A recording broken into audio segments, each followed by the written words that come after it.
All right, I have to confess, this is one of my favorite topics. I took a 4-week training on botany about 10 years ago now. 12 years ago, 11, up at the Huntington Gardens where we will be going to shortly. And I just really fell in love with all the biology that surrounds plants. Just so fascinating. And as a model organism, to study a lot of things in biology, they just work out so perfectly because they're so easy just to make, as many plants as you plant as many as you want, and when they grow and they die, we don't have to feel guilty, as guilty. I know some of you really get sad when the experiment's over and we need to compost our leftover plants. So I feel you on that. Now, the essential idea that we have to work with here is structure and function. Remember, that drives biology, the structure of our cells, the structure of tissues really determines what the function of those cells and tissues will be. And it's the same in almost everything. You look at chemistry, the structure of the atom, the valence electrons, the size of the atom, the electronegativity that comes from the size, and how much shielding you have of electrons from the protons in the nucleus. That structure determines the function of all chemical reactions, how atoms bond with each other. So this whole idea of structure and function really runs throughout all the sciences. But the main thing we got with xylem, they're extremely thin and narrow. That's so they can, the water can move up easily. And to stay thin and narrow, they need a lot of very strong molecules, building them up, being constructed as strong molecules, that is. And that molecule is called lignin. And that keeps, a lot of times, it's very low pressure. And if you have kind of a weak molecule, making that thin structure, it's going to collapse. So the function of xylem is to get that water from the roots up to the leaves. And the structure of this lignin really allows that to happen. And then just the nature of science, models, we're going to be using models especially, kind of, in the potometer experiment that we'll do. So, investigating these phenomena, these different concepts by making like a small little microcosm concept. I want to clean my camera off, will that bother me? There we go. That looks better. So we'll get into this near the end of this topic, but these different models, kind of show how water can move up against the pull of gravity in the xylem. You can just look, water is adhesive. You put it into a little tube. See how this tube is narrower and it'll be able to kind of climb up higher. This is why these xylem are so narrow and tiny. So water can move up easily. And mercury doesn't grab, it's not adhesive. So you see it actually goes down. If you put any kind of paper in water, the water will move up against the pull of gravity, showing how water can kind of stick onto other things. And something called a porous pot right here. Water evaporates out of this kind of little spongy thing and then sucks water up. So those are the models, kind of helps clarify what we're learning. And to start off, gas exchange happens in the leaf. This is the top of the leaf here where the sunlight penetrates. All these are all little chloroplasts here going through photosystem 2, then photosystem 1, making the sugar, splitting the water. And as that's going on, you need water to feed that process. To get to run photosynthesis, you need CO2 to come into the leaf. So you have to have little holes to let CO2 in. Well, because you have a hole there, water is just naturally going to be coming out. So And as we know, this water in photosystem 2, that water gets split by photolysis, creating the oxygen that we breathe. So that oxygen is coming out right there. But we have gas exchange of these gases, oxygen and carbon dioxide. That's what drives this transpiration, this loss of water from the leaf. But the good thing is, by losing water, it kind of pulls, kind of tugs other water molecules and moves them up. So don't freak out, don't worry, it's okay.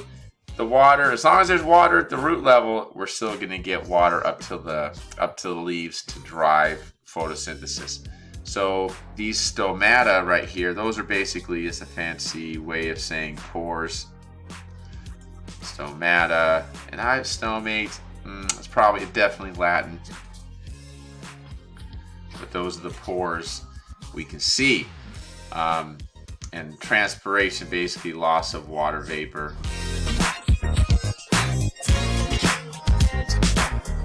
From the leaves and the stems. And you have these things called guard cells, and they just do that. They open and close based on whether the plant needs to photosynthesize. So at nighttime, as you might imagine, there's not a lot of photosynthesis happening. So those guard cells close up, and you don't have as much transpiration loss during the night, or when photosynthesis is not active. And those guard cells control the stoma and can adjust from wide open to totally closed, depending on the situation, what the plant needs at that time. So check it out. You ever wonder how water gets all the way up here? Way up to the leaf where we have evaporation from the stomata. This is kind of a macro, macro image of what we have. Xylem. Now we're going to learn about phloem later, which is a little different but similar to xylem. But whenever you think of xylem, I want you to think about water. Xylem, water. Water, xylem. Xylem, water. Because phloem is also a similar transport vessel. An artery. They have arteries and veins like we do. Not quite totally analogous, but pretty similar in terms of kind of one goes in one direction, the other goes in the other direction. Anyway, xylem, we have water always moving up. So in any xylem vessel, tissue, water is moving in one way. That's from the roots up to the leaves. This can be hard for you to see, but let me write down here. We have down at the roots, osmosis into the root hair. So let me just write this out here because my face, my video might be blocking that. I try to look into that, but anyway, prevent that. Osmosis. Let me redo that. That's terrible.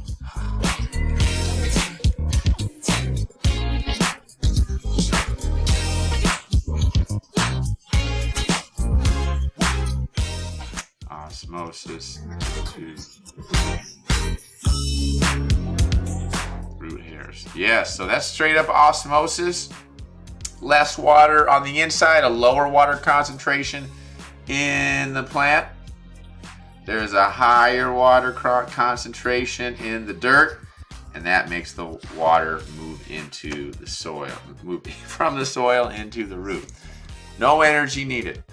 Okay, that's the key thing with our, you remember it's been a while since we talked about active and passive. That was the juniors I was talking about that with.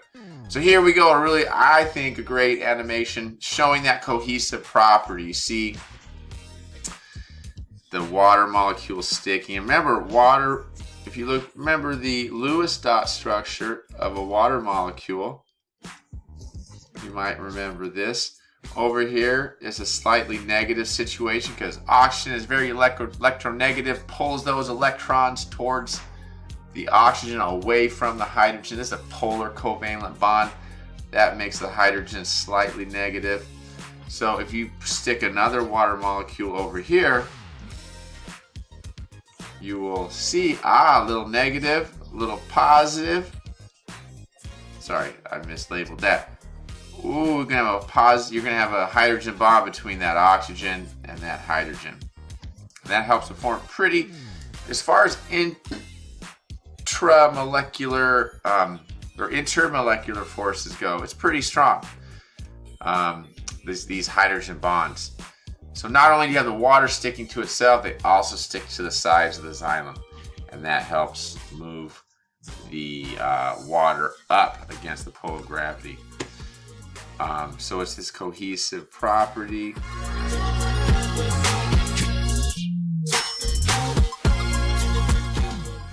Remember, very narrow. It's that narrowness, that very firm, solid narrowness. How narrow can I draw? Can I get narrower?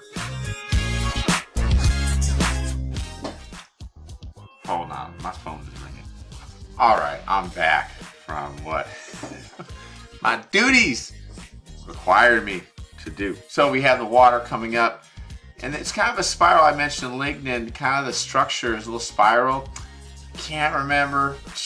That helps that water climb. Probably evolved to help the water move up.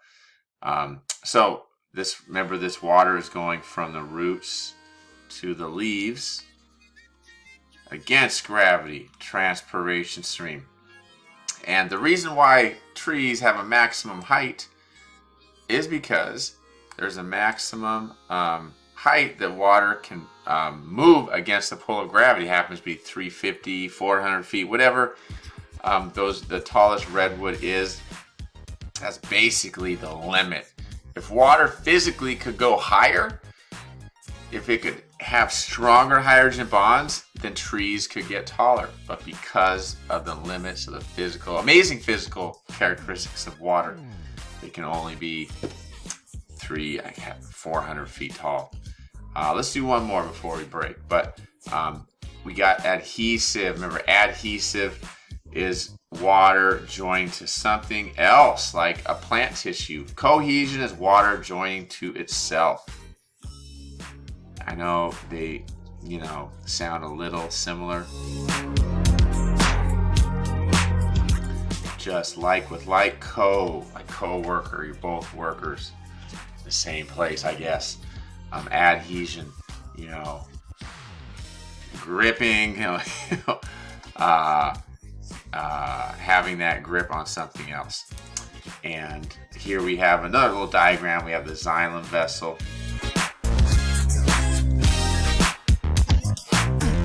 Remember, very narrow.